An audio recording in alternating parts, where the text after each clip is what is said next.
Thank you for tuning into the Philip Scott Show. My name is Danielle DeVita and I am a proud contributor. I have a video here where a woman said that whenever you see a woman having a baby shower and the child is out of wedlock, we should not be asking where's the father of the child. We should be asking a more important question. So let me go ahead and roll that clip of what she said. So I just saw a video where a woman said, why are y'all saying congratulations to a single woman at a baby shower while she's pregnant and the baby daddy is nowhere to be found? I'm so sick of hearing this narrative within the Black community because the right questions are not being asked. A lot of people in the Black community think just because you are chronologically considered an adult that you're supposed to have life all figured out, not realizing that as a community, we have kind of failed at preparing our youth for their future. For example, as a child, I grew up in a Baptist church, okay? They always told us, oh, be a virtuous woman, be a virtuous woman. But guess what? Nobody taught us, nobody showed us how to be that virtuous woman, how to be a wife. All of the money that churches are getting, all of the Sunday school and all of that, where are the sewing machines? Why is no one teaching the young girls how to sew? Where are the cooking classes? Why are none of the churches teaching our young girls how to cook, the proper way to prepare food, teaching them the truth about food, what to cook, having the right nutrients and nourishment on how to feed your children, how to feed your husband? Where are the classes on herbs and how to heal your body naturally? Why is sexual education not taught? Because spirituality is attached to sex, but we weren't allowed to talk about sex in church. Oh no, that was forbidden. They just told you not to have it. And I'm not just putting the blame on churches because the Black community is bigger than just the church. That was just an example that I had experience with. So if we as a community are not teaching the young girls these vital skills to be a wife, to be a virtuous woman, then how are we surprised that they are grown adults who end up being single parents and don't know how to be a wife, don't know how to be mothers, and it's destroying a whole generation? Women are naturally designed to be the life preservers. And as a community, I feel like we have kind of failed at teaching our women on how to preserve life. Then has the nerve to turn their nose up when they see a Black woman as a single mother. It's time to stop being so reactive and be more proactive. If you can destroy the nature of a woman, the original nature of a woman, which is to be the life preservers, then you can destroy an entire generation for generation and generation. And if a woman is raising those children without the proper tools, not being taught the proper things, then it is being passed down to those children. Those children are going to carry that with them and pass that down to their children because that's all that they are going to know. And that is partially why the Black community is in the state that it's in. You know, all those things that she said are valid points. I still think it is deflecting from the initial cause of the initial issue here. Where's the father of the child? Why are we celebrating showers when the father's not going to be present? And so going into what she said, like I said, a lot of the things that she said are valid issues. However, it removes accountability from the person, is because she mentioned about all of these issues in the Black church as it relates to why a woman would be in this predicament. But no, we're talking about the entire community. So that means you're going to have to put men in that same boat. So the same issues that you're talking about with the church and in the Black community, Black boys are affected just like Black girls are. And then we grow up and there's generational curses, which is exactly why I do the things that I do, especially I was a guardian ad litem. I worked in the juvenile court system. So if we truly understand that, okay, we have, in some instances, not all people, some people have been screwed from the get-go, right? As far as their upbringing. But at some point we have to stop saying, mommy didn't do this, daddy didn't do this, the church didn't do this.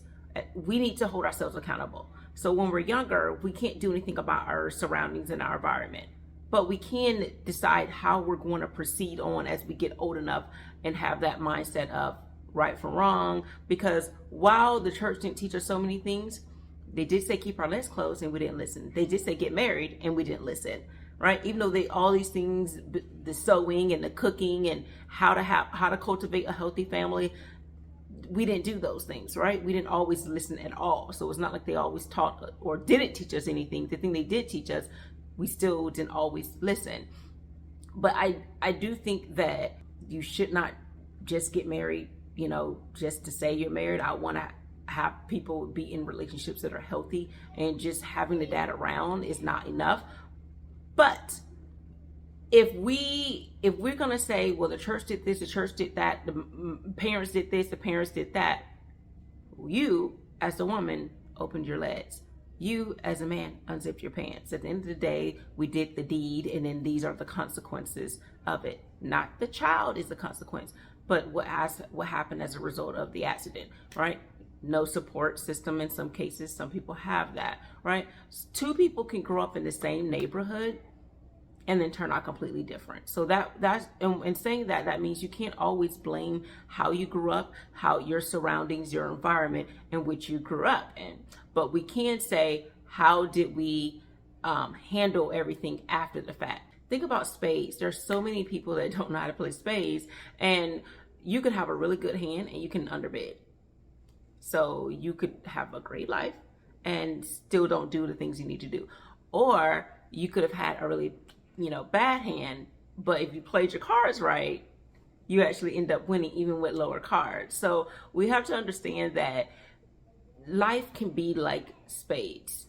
You can make whatever you want of it, right? You can make the best of it, or you can just play around with, the opportunities that you had, and then life can end up another way. So we can't always blame people from our past or our upbringing or who didn't teach us what.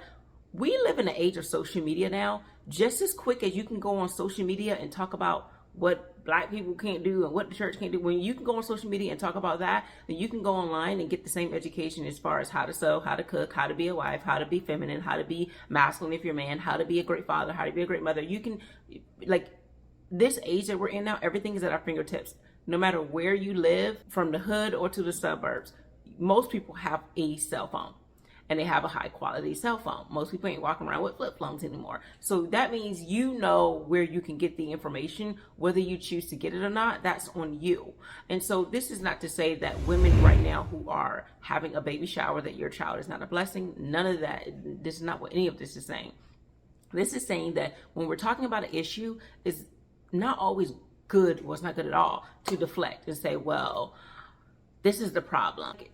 If a man were to deflect, if you were to say, why aren't you, providing, or why are you dressed like, this instead of like an upstanding citizen? And instead of him actually answering that question, and he says, well, I'm racially profiled when I go out every day, or, my daddy wasn't around, or my mom did this, my mom did that would be deflecting. And that's essentially what I feel like this video is doing, is deflecting from the real issue. So the issue is still, where's the father in this picture?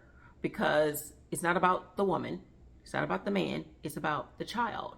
And if you ask most children, if you're a single parent and you ask the child, not assuming if the person is deadbeat or not, just saying, if you had the opportunity to have two healthy parents in your life, would you have it? So again, we're not talking about this person is not in the child's life because this person either passed away or they were completely unhealthy. We're saying, if you had the opportunity to have two parents in your life, would you have it? And most children would say, yeah, if I had two healthy parents, I would like them in my life. They wouldn't just say, no, I don't even want a dad. I don't want a mom. I just want you. So when it comes to children, most children want healthy parents. Now, just know that if we deflect, we won't get a resolution. We won't solve the problem because we will tend to play the blame game. You guys tell me what you think in the comment section. Thank you for tuning in to the Phillip Scott Show. My name is Danielle DeVita. Take care.